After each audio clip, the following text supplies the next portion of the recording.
नमस्कार. ठरलं तर मग मालिकेचा आजचा भाग तुम्ही पाहत आहात आणि आजचा भाग देखील खरंच खूप छान दाखवलाय. त्यामुळे एपिसोड शेवटपर्यंत पाहायला विसरू नका आणि चॅनलला लाईक, शेअर आणि सबस्क्राईब करायला देखील विसरू नका. तर सायली आता प्रतिमाला विचारत असते, की "प्रिया, तुम्हाला देखील असंच गोंधळवून टाकायची ना?" त्यावर प्रतिमा सांगते, की "हो, ती असंच करायची.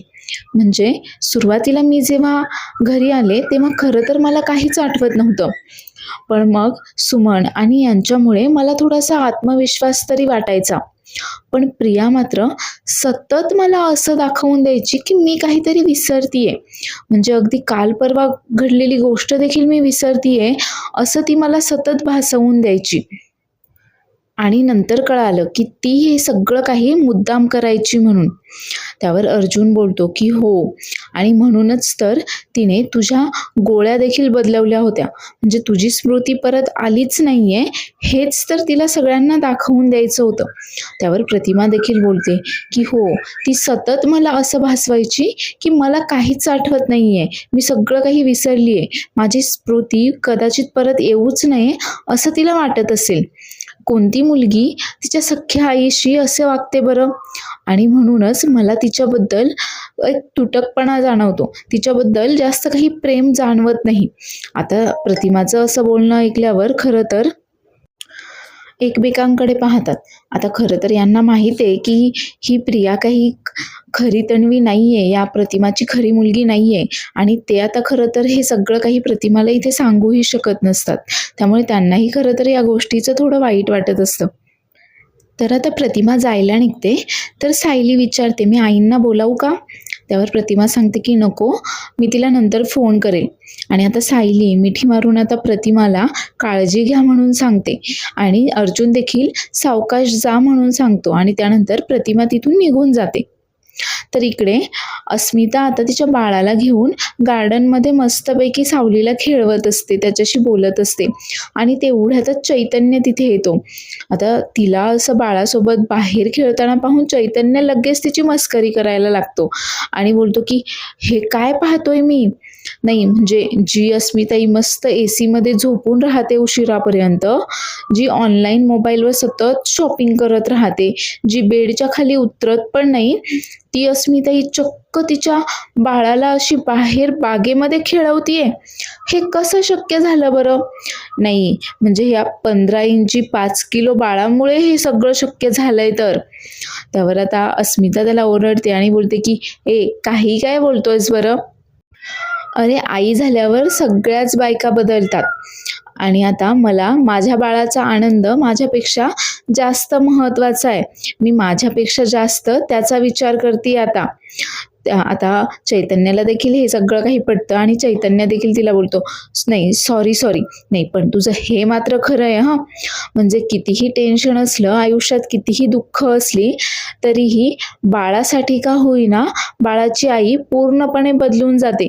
तिच्या चेहऱ्यावर सगळं काही दुःख वगैरे विसरून बाळासाठी मात्र नेहमी हसू असतं." त्यावर आता अस्मिता देखील बोलते, की "हो, या बाळामुळेच तर माझं सगळं काही जग आहे आणि त्याच्यामुळेच तर माझ्या चेहऱ्यावर हसू आहे. नाहीतर बाकी तर काय." त्यावर आता चैतन्य देखील तिला समजावतो, की "बघ, आता फक्त बाळाचा विचार कर, बाकी कसलाही विचार करू नकोस.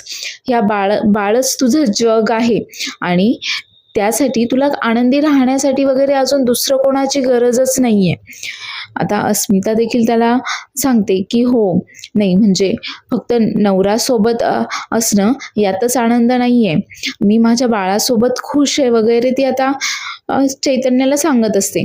तर तेवढ्यातच आता तिथे सचिन येतो आणि त्या दोघांचंही बोलणं तो दुरूनच ऐकत असतो. आता त्या दोघांचं बोलणं होणार तेवढ्यातच आता सचिन तिथे येतो आणि अस्मिताला सांगतो, की "अस्मी, मी ऑफिसला चाललोय" आणि तिथनं निघून जातो. तर प्रतिमा तिथून निघून गेल्यानंतर सायली आणि अर्जुन आता स्टडी रूममध्येच असतात आणि त्यांचं प्रियाबद्दलच बोलणं चालू असतं. तेवढ्यातच आता अर्जुनच्या फोनवर फोन येतो. खरं तर त्या जयेशने फोन केलेला असतो. आता जयेश म्हणजे जिथे त्यांनी सदा मैना आणि शांताला ठेवलेलं असतं, तिथे त्यांच्यावर लक्ष ठेवण्यासाठी, त्यांना काय हवं नको ते पाहण्यासाठी जो मुलगा असतो त्याचं नाव जयेश असतं. तर तो जयेश आता या अर्जुनला फोन करतो आणि सांगतो की शांता मावशीने ती तिच्या घराबाहेर लावलेली नोटीस जेव्हापासून पाहिली आहे ना, तेव्हापासून ती तिच्या घरी जायचं म्हणतीये. ती खूप काळजीत आहे, तर तिला बोलायचं आहे तुमच्यासोबत. तर अर्जुन आता फोन स्पीकरवर टाकतो, जेणेकरून सायलीलाही कळेल आणि शांतासोबत बोलता येईल. तर आता ती शांता बोलते की साहेब, पाहिलं ना तुम्ही सरकारने कशी नोटीस लावली आहे माझ्या घराबाहेर. मला आता लवकर घरी जायला पाहिजे हो. मला लवकरात लवकर ते कागदपत्र जमा करायला हवेत.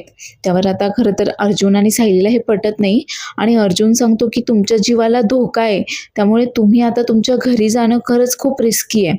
पण प्रश्न तुमच्या घराचा आहे, त्यामुळे मी जास्त काही बोलणार नाही. त्यावर आता शांता बोलते की मी दिवसा नाही जाणार. मी एक काम करते, मी रात्रीचं जाते आणि ते कागदपत्र घेऊन आहे ना, लगेच परत येते. त्यावर अर्जुन तिला सांगतो का हो ठीक आहे, पण तुम्ही एकट्या जाऊ नका, जयेशला देखील सोबत घेऊन जा. आणि हो, रात्रीचं गेल्यानंतर कागदपत्र घेऊन लगेच परत या आणि आम्हाला कळवत राहा, आम्ही जागेच आहोत म्हणून. तर अर्जुन जयेशला सांगतो की तू शांता मावशी सोबत जा आणि त्यांच्या सोबतच राहा आणि मला अपडेट करत राहा. त्यावर सायली देखील जयेशला सांगते की जयेश दादा, तुम्ही काळजी घ्या आणि तुम्ही परत आल्यानंतर लगेच आम्हाला कळवा. आता फोन ठेवल्यानंतर खरं तर सायली आणि अर्जुनमध्ये या शांताच्या घराबद्दल डिस्कशन चालू असतं. तर सायली सांगते की सकाळपासून शांता मावशीची काय घालमेल झाली असेल ना, ते मी समजू शकते. आश्रमाच्या वेळेला आमची देखील अशीच परिस्थिती झाली होती. पण आता आपण देखील शांता मावशीच्या घरी जाऊ शकत नाहीये. तिथं जर आपण गेलो आणि प्रियाने जर आपल्याला पाहिलं तर तिला उगाचच संशय येईल. त्यापेक्षा जयेश दादाच त्यांना रात्रीचं तिथे घेऊन जातील आणि ते डॉक्युमेंट्स घेऊन येतील, जेणेकरून प्रियाला देखील काही संशय येणार नाही आणि ते दोघे देखील सेफ राहतील म्हणून. तर इकडे ही प्रिया मात्र आता तिला आदिराजला भेटायला जायचंय आणि आदिराजला भेटायला जाण्यासाठी ती आता अश्विनला बरोबर नाटक करून तिच्या जाळ्यामध्ये ओढते. आता अश्विन काहीतरी फाईल्स वगैरे पाहत असतो आणि त्याला नेमकं आज नाईट शिफ्ट असते. तर ही प्रिया त्याला मागून येऊन मिठी मारते आणि त्याला बोलते की तू नसलास की मला इथे अजिबातही करमत नाही, ही खोली एकदम मला असं खायला उठते वगैरे. त्यावर आता अश्विन बोलतो की काय झालंय? नाही, आज तुला जास्तच प्रेम येतंय माझ्यावर आणि तसंही तू या सगळ्या गोष्टीचा विचार आधीच करायला हवा होतास की नाही एका डॉक्टरसोबत लग्न करायला. आता ही प्रिया बोलते की म्हणजे तसं नाही रे, मी काही तुझ्याकडे असं कंप्लेंट वगैरे करत नाहीये, पण बघ ना, तू इथे नसलास की मला खरंच कंटाळा येतो. ही खोली ना मला खायला उठते. नाही, मी काय म्हणतीये, तसंही तुला नाईट शिफ्ट आहे. मग मी एक काम करू का, मी आज रात्री सारिकाकडे जाऊ का? नाही म्हणजे अरे, तिच्यामुळेच तर मला हा जॉब लागलाय ना. मग तिला असं पार्टी वगैरे द्यायला नको का? तिला थँक्यू बोलायला नको का? आणि तसंही तिची तब्येत वगैरे ठीक नाही आहे, त्यामुळे बाहेरही जाता येणार नाही. त्यामुळे मीच तिच्यासाठी काहीतरी घेते आणि तिच्या घरी जाते ना. आता खरं तर अश्विनलाही हे म्हणणं लगेच पटतं आणि अश्विनही बोलतो की हो चालेल ना, पण खरं तर ना मी आज तुझ्या सोबत राहून इथे सेलिब्रेशन करायला हवं होतं, पण नेमकी मला नाईट शिफ्ट आहे. पण काही हरकत नाही, तू जा सारिकाकडे, पण हो सकाळचं लवकर परत ये. त्यावर आता प्रिया त्याला बोलते की आपण एक काम करूयात का, आपण सोबतच बाहेर जाऊयात. नाही म्हणजे तू हॉस्पिटलला जा आणि मग मी तिथून तशीच सारिकाकडे जाईन. आणि हो, घरच्यांना असंच सांग की आपण दोघे कुठेतरी बाहेर चाललो आहेत, मी मैत्रिणीकडे चालले असं सांगू नको हं. नाही काय आहे ना, की ते कसे सारखे मला टोमणे देत राहतात. आता अश्विन बिचारा मात्र हिच्यावर लगेच विश्वास ठेवतो आणि बोलतो की हो चालेल, आणि तो जातानाही कल्पनाला हेच सांगून जातो की ते दोघेही बाहेर चाललेत म्हणून. तर इकडे सचिन आणि महिपतचा तो गुंड दोघेही आता त्या वकिलाला भेटायला आलेले असतात आणि तो वकील खरं तर या दोघांनाही खूप घाबरतो. आणि आता सचिन त्याला सांगतो की महिपत शिखरेची केस तुला घ्यावीच लागणार आहे, नाहीतर परिणाम काय होतील ते कळतंय ना तुला, की आठवण करून द्यायला हवी आहे. त्यावर आता तो वकील जाम घाबरला आहे, कारण त्याची मुलगी अजूनही या गुंडांच्या ताब्यामध्ये आहे. त्यामुळे तो सांगतो की ऑलरेडी मी महिपत शिखरेंची केस घेतली आहे, पण त्यांच्यावर अटेम्प्ट टू मर्डरचा चार्ज आहे आणि मी तर ऐकलं आहे की त्यांनी खूप जास्त मर्डर केले आहेत म्हणून. त्यावर सचिन बोलतो की हे तुझ्याकडनं ऐकायला तुला पैसे देत नाही आहे मी. त्यांनी अटेम्प्ट टू मर्डरची जरी केस असली ना त्यांच्यावर, तरीही कोणी मेलं आहे का? नाही ना, कोणाचा मर्डर तर झालेला नाही आहे ना. मग त्यांच्या विरोधामध्ये कोर्टाकडे काय काय पुरावे आहेत ना, ते तू शोधून काढ आणि ते पुरावे कसे बदलवता येतील, आपल्याला त्याचा कसा फायदा करून घेता येईल ना, ते पहा. त्यावर हा वकील सांगतो की हो, नाही म्हणजे मी ठरवलं आहे की त्यांनी नागराज विरोधामध्ये एक साक्ष देखील दिली होती. त्यामुळे आपण त्यांना कोर्टामध्ये असं सांगू शकतो की नागराजनेच त्यांच्यावर दबाव टाकला होता, त्यांना जीवे मारण्याची धमकी वगैरे दिली होती आणि त्यांच्या विरोधामध्ये कोर्टामध्ये साक्ष दिल्यामुळे नागराज खूप चिडला वगैरे. या सगळ्या गोष्टीचा आपल्याला फायदा करून घेता येईल. तर आता सचिन देखील लगेच हो बोलतो आणि बोलतो की पुढे प्लॅन काय आहे? तर आता पुढे काय प्लॅन आहे महिपतला सोडवायचा, हा सगळा वकील आता त्या सचिनला एक्सप्लेन करतो. तर रात्री आता सगळ्यांचं जेवण वगैरे झालेलं असतं, तर अर्जुन विचारतो कल्पनाला की अश्विन कुठे आहे? तो तर जेवायला नाही आला आज.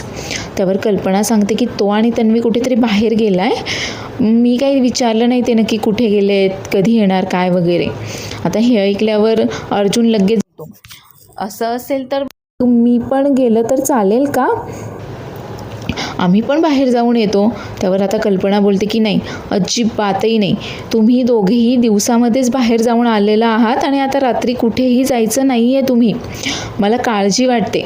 त्यावर अर्जुन सांगतो की आम्हाला आईस्क्रीम खायला जायचं आहे आणि आम्ही काही जास्त दूर नाही जाणार आहोत. तसे सकाळी गेल्यावर आम्ही सुखरूप आलो की नाही, आणि बाहेर काय हल्लेखोर आमची वाट पाहतच बसलेत का हे कधी बाहेर येत आहेत म्हणून. त्यावर आता कल्पना बोलते की अरे तुला माझी काळजी समजत का नाही आहे, तू जरा समजून घे ना माझी काळजी. खरं तर कल्पनाला खूप काळजी वाटते सायली आणि अर्जुनची तो हल्ला झाल्यानंतर. तर सायली देखील तिला समजावते की आम्ही फार दूर नाही जाणार, इथे कोपऱ्यावरच्याच आईस्क्रीमवाल्याकडे जाऊन येतो आम्ही. त्यावर आता कल्पना बोलते की तुम्ही माझं ऐकणारच नाही आहात ना, बरं ठीक आहे, पण लवकर जा आणि लवकर परत या. आता कल्पनाने परमिशन दिल्यामुळे सायली आणि अर्जुन दोघेही जाम खुश आहेत आणि दोघेही एकदमच तिला मिठी मारतात. तर आता कल्पना बोलते की ठीक आहे, मी आता वर जाऊन आराम करते, पण तुम्ही लवकरात लवकर परत या. आता कल्पना आराम करायला निघून गेल्यानंतर सायली आणि अर्जुन मात्र जाम खुश आहेत की आता आईस्क्रीम खायला त्यांना बाहेर जाण्यासाठी कल्पनाने परमिशन दिली आहे. आणि स्पेशली तर सायली जास्त खुश आहे, कारण तिला असं रात्रीचं बाहेर पडून आईस्क्रीम खायला तर जाम आवडतं. त्यावर आता सायली अर्जुनला विचारते की शांता मावशीची काळजी वाटते, त्यांचा काही फोन मेसेज वगैरे आला का? आणि तेवढ्यातच अर्जुनच्या फोनवर ते जयेशचा मेसेज येतो की तो शांताला घेऊन तिच्या घरी पोहोचला आहे आणि शांता तिथे आता तिचे डॉक्युमेंट्स वगैरे शोधतीये. काम झालं की आम्ही लवकरच परत जाऊ आणि तुम्हाला तसं कळवू म्हणून. तर अर्जुन देखील त्याला मेसेज करतो की आम्ही जागेच आहोत, आम्हाला अपडेट करत राहा. तर आता सायलीला खरं तर खूप घाई झाली आईस्क्रीम खायला जायची आणि ती अर्जुनला लगेच आईस्क्रीम खायला घेऊन जाते. तर इकडे आता सचिन आणि अस्मिताचा सीन दाखवला आहे. तर हा नाटकी सचिन आता छोटीशी पेस्ट्री घेऊन आला आहे अस्मितासाठी आणि तिला सांगतो की मोठा केक नाही आणता आला, पण या छोट्या पेस्ट्रीमध्येच आपण आपलं सेलिब्रेशन करूयात. त्यावर आता अस्मिता विचारते की कसलं सेलिब्रेशन? त्यावर हा सचिन बोलतो की अगं असं काय करतेस, मला जॉब लागला ना आणि आज माझा पहिला दिवस होता जॉबचा. आता तो तिच्याकडनं बाळाला घेतो आणि बाळाला बोलतो की तुझ्या बाबाच्या जॉबचा आज पहिला दिवस होता, घरच्यांनी जरी तुझे पैसे ब्लॉक केलेले असले ना तरी काही हरकत नाही.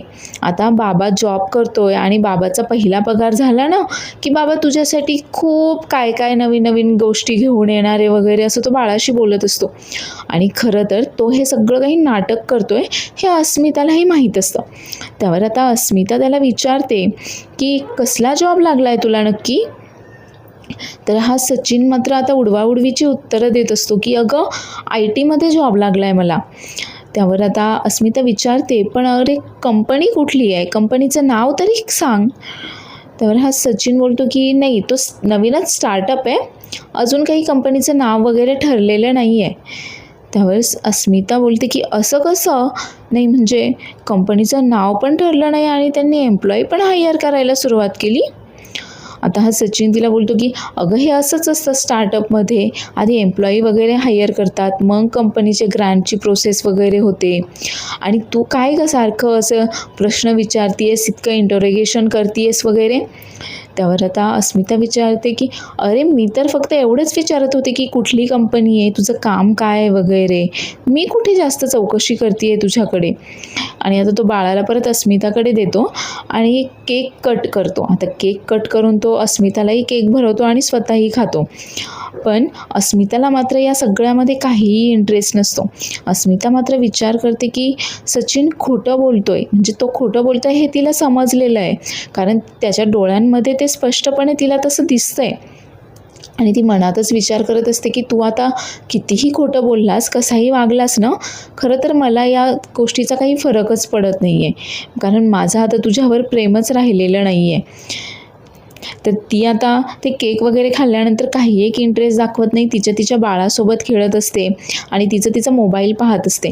त्यामुळे आता या सचिनलाही संशय येतो आणि आता तो विचार करत असतो की नाही, काहीही झालं तरी अस्मीला मात्र माझ्याबद्दल प्रेम वाटायलाच हवं आहे.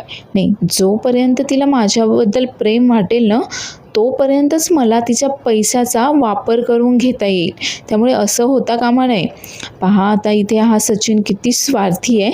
तिकडे त्या साक्षीसोबतही हा फक्त आता पैशांसाठी गुंड बनला आहे आणि इकडे तर या अस्मिताकडनं तिच्या पैशांसाठी फक्त नवरा असल्याचं, एकदम केअरिंग बाबा असल्याचं नाटक करतोय. तर तोपर्यंत इकडे सायली आणि अर्जुन देखील आता आईस्क्रीम खाण्यासाठी त्या आईस्क्रीम पार्लरमध्ये पोहोचलेले असतात. अर्जुन आता आईस्क्रीमची ऑर्डर देतो आणि त्यांना सांगतो की मला काहीच घाई नाही आहे, अगदी निवांत येऊ देत ऑर्डर. आता तो वेटर गेल्यानंतर सायली विचारते की तुम्ही असं का म्हणालात की तुम्हाला घाई नाही आहे, ऑर्डर निवांत येऊ देत म्हणून. त्यावर अर्जुन बोलतो की मला खरंच घाई नाही आहे, आपण असं किती दिवसांनी असं बाहेर पडलो आहे आणि ते देखील मम्माची परमिशन मिळाली आहे आपल्याला. त्यावर सायली देखील बोलते की हो ना, उन्हाळ्याच्या दिवसांमध्ये हे असं बाहेर पडायला, रात्रीचं आईस्क्रीम खायला किती छान वाटतं ना. आता दोघांचं इकडे आईस्क्रीमबद्दलच डिस्कशन सुरू असतं. तेवढ्यातच आता अर्जुन जयेशला फोन करतो, ते पोहोचलेत की नाही ते माहीत करून घेण्यासाठी. तर जयेशचा आवाज मात्र इथे खूप वेगळा येत असतो. त्यावर अर्जुन विचारतो की नक्की काय झालं आहे, तुझा आवाज का असा येतो आहे.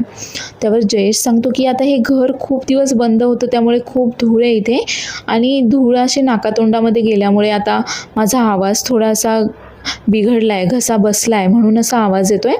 आम्हाला डॉक्युमेंट्स मिळालेत आणि आम्ही निघतो आहे आता, शांता मावशीला घेऊन इथून जातो आहे मी. त्यावर सायली देखील सांगते की जयेश दादा काळजी घ्या, आणि ते फोन ठेवून देतात. तेवढ्यातच त्यांच्या आईस्क्रीमची ऑर्डर पण आलेली असते.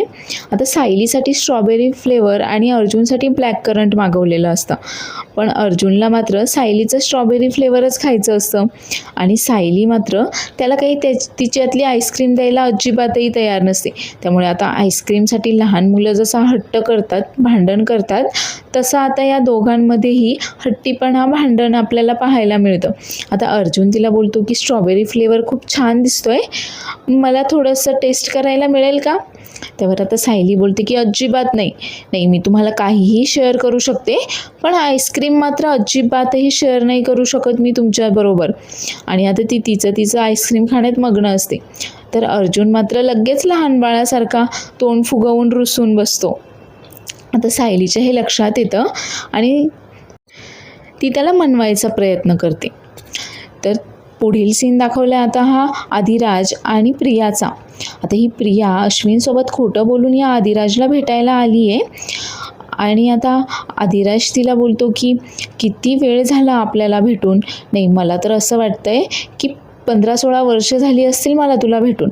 त्यावर आता ही प्रिया नाटक करत बोलते की अरे काहीच तर तास झालेत, असं काय करतोयस तू.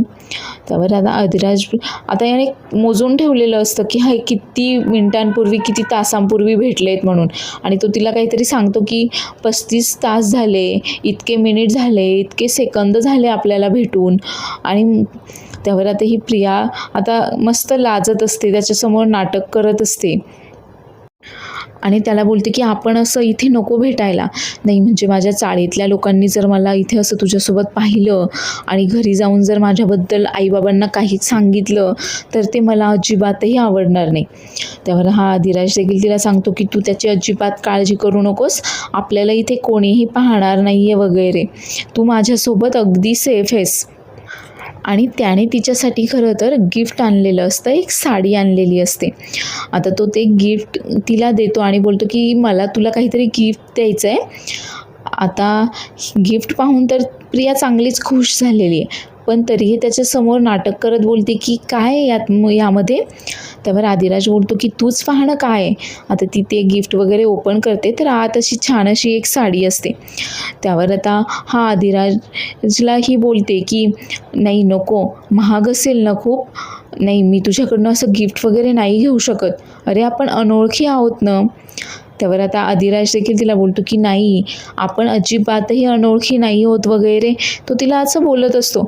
आता ही नाटक करते हे यालाही माहीत आहे, पण हा देखील नाटक करण्यात, ड्रामा करण्यात काही अजिबातही कमी नाही आहे. म्हणजे प्रियाला थोडा देखील संशय येत नाही की सायली अर्जुन असा देखील काही ट्रॅप लावू शकतात आणि त्यामध्ये आपण अडकू शकतो. म्हणून तिला खरंच असं वाटतंय की आदिराज खरंच तिच्या प्रेमाच्या जाळ्यामध्ये फसलाय की काय. पण आदिराजला मात्र चांगलंच माहीत आहे की आता हिला संशय येऊ न देता हे पुरावे कसे गोळा करायचेत. तो मस्त तिचा हात हातात घेतो आणि पाहतो तर काय तिच्या हाताला रक्त लागलेलं असतं. त्यावर आदिराज विचारतो हे काय रक्त. आता मात्र तन्वी थोडीशी घाबरते, पण तरी त्याला बोलते की ते काय ना मगाशी भाजी चिरताना थोडंसं लागलं म्हणून रक्त आलं होतं. अरे पण ते गेलं होतं, आता परत कसं काय रक्त आलं बरं, मलाच कळत नाही आहे. हा आदिराज मस्त तिच्या हाताचा किस घेतो आणि मस्त तिला बोलत असतो की खूप कामं करावी लागतात ना तुला. तर इकडे सायली आणि अर्जुन आता यांचं भांडण मात्र हे आता आईस्क्रीमवरनं असंच सुरू आहे. तर आता अर्जुनला मनवायला सायली त्याला बोलते की तुम्ही जर हे असे गरम झालात ना तर तुमचं आईस्क्रीम देखील वितळून जाईल आणि हो हे माझ्याकडचं आईस्क्रीम देखील तुम्हाला मिळणार नाही आहे. आणि आता ती बोलते की मी ठीक आहे देते तुम्हाला थोडंसं आईस्क्रीम. आणि आता ते चमच्याने त्याला खाऊ घालायचं सोडून सायली आता मस्करी म्हणून त्याच्या नाकालाच ते आईस्क्रीम लावते आणि आता बोलते की तुम्ही कसे जोकर दिसताय, मस्त स्ट्रॉबेरी जोकर, आणि खूप हसत असते खरं तर. तर अर्जुन बोलतो की ठीक आहे तू जर अशी हसत राहणार असेल, अशीच आनंदात राहणार असेल ना तर मी आयुष्यभर असा स्ट्रॉबेरी जोकर बनायला तयार आहे. आणि खरं सांगू का, ह्या प्रियाच्या केसमुळे ना पुरावे गोळा करण्याच्या नादातनं आपल्याला आपला हस्बंड वाईफ टाईम असा कधी मिळालाच नाही आहे. त्यामुळे आज असा एकत्र टाईम स्पेंड करून ना खरंच खूप छान वाटतंय. त्यानंतर ते दोघांचेही आईस्क्रीम एक्सचेंज करतात आणि मस्तपैकी गप्पा मारत आईस्क्रीम खात असतात. तर इकडे आता हा आदिराज प्रियाला बोलतो की खूप काम करावं लागतं ना तुला. नाही माझ्या हातात जर असतं ना तर मी तुझ्या हाताखाली 10-15 नोकर ठेवले असते, तुला फक्त ऑर्डर द्यावी लागली असती त्यांना. त्यावर आता ही प्रिया बोलते की मला तर काय फक्त ऑर्डरही मिळतच असतात.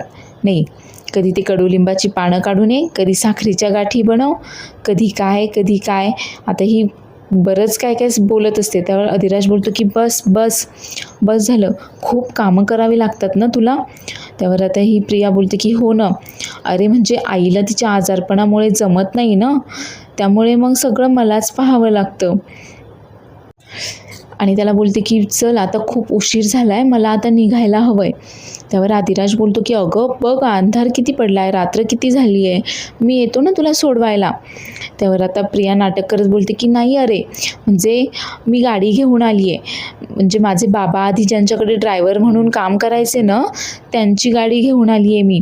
त्या गाडीवर आता आमच्याच चाळीतला एक मुलगा काम करतो, तर त्याच्याकडनं ना थोड्या वेळासाठी मी गाडी घेऊन आली आहे. आता खरं तर आदिराजला माहीत असतं की ही तिचीच गाडी आहे आणि आदिराज मनातच विचार करत असतो की काय खोटारडी मुलगी आहे. नाही म्हणजे वेळेवर अशी उत्तरं द्यायला सुचतं कसं हिला. मलाही माहीत आहे तन्वी सुभेदार की ती तुझीच गाडी आहे म्हणून. आणि आता आदिराजला बाय करून ही तन्वी तिथून निघून जाते. त्यानंतर आदिराज त्याने लपवलेला कॅमेरा काढतो आणि स्वतःशीच बोलत असतो की आता सायली वहिनी आणि अर्जुन, तुला हा जो काही पुरावा भेटणार आहे ना, तो खूप मस्त आहे. तर इकडे सायली आणि अर्जुन दोघेही आता आईस्क्रीम वगैरे खाऊन घरी परत आली आहेत आणि अर्जुनला मात्र काही झोपायची अजिबातही इच्छा नाही आहे. तो सायलीला बोलतो की मला तर पहाटेपर्यंत असंच मस्त जागरण करायचं आहे. त्यावर आता सायली बोलते, हो का, मग याचा जर फायदाच होईल. नाही म्हणजे तुम्ही आता जागरण कराल, सकाळी उशिरा उठाल, मग तुम्ही ऑफिसला उशिरा जाल. त्यावर आता अर्जुन बोलतो की नाही, असं ऑफिसला उशिरा जाऊन अजिबातही जमणार नाही आहे. मला उद्या खूप मीटिंग्ज आहेत आणि तसंही मम्माने जर मला उद्या ऑफिसला जाऊन नाही ना दिलं तर माझी वाट लागेल, खूप कामं आहेत मला. त्यावर सायली आता मस्त त्याचा हात हातात घेत बोलते की अरे वा, मग तर छानच होईल. मग तुम्ही घरातूनच काम कराल आणि मी तुमचा हात हातात घेऊन असंच शेजारी बसून राहील. त्यावर आता अर्जुन देखील खूप खुश होतो. पण सायली लगेच त्याला हाताला मारते आणि बोलते की चला झोपून घ्या आता. आता नेमकं सायली आणि अर्जुन झोपायला जातात तेवढ्यातच दार उघडून तन्वी आत येते आणि आता ती विचार करत असते की बरं झालं सगळे झोपलेत, नाही तर त्या कल्पीने तर मला एवढे प्रश्न विचारले असते ना जागी असती तर. आणि दुसऱ्या दिवशी सकाळी आता सगळे नाश्ता करत असतात.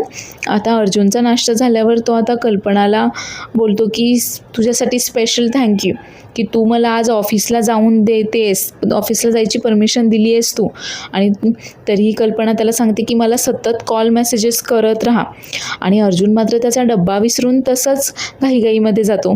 तर सायली आता चिडचिड करत असते. हे असे करतात हे घाई गडबडीमध्ये, एक तर उशिरा उठायचं आणि मग असा डबा विसरून जायचं आणि मला त्यांच्या मागे पळायला लावायचं.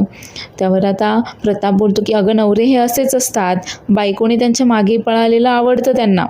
तर सायली आता घाईघाईने तो डब्बा घेऊन अर्जुनला देण्यासाठी येते आणि अर्जुनला डब्बा देते आणि त्याला ओरडत असते खरं तर. आता अर्जुन बोलतो की मी जर डब्बा विसरलो नाही तर तू चिडशील कशी काय बरं. आणि तिला बाय करून मस्त फ्लाइंग किस देऊन तो आता निघतो. पण सायली मात्र त्याला फक्त बाय करते, त्याला काही फ्लाइंग किस देत नाही. त्यामुळे अर्जुन आता इथे देखील तिच्याकडनं हट्ट करून फ्लाइंग किस घेतो.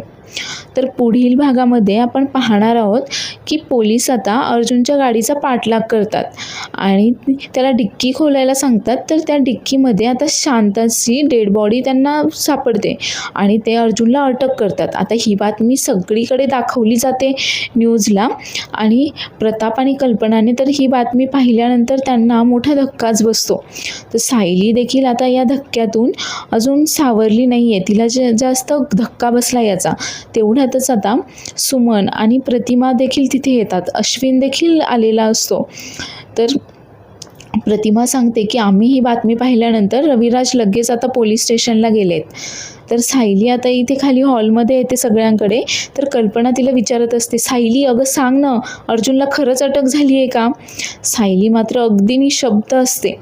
तर आता खरंच अर्जुनला अटक होईल का आणि सायली अर्जुनला या सगळ्यातून कसं बाहेर काढेल हे पाहण्यासाठी तर आपल्याला पुढील एपिसोडच पाहावा लागेल.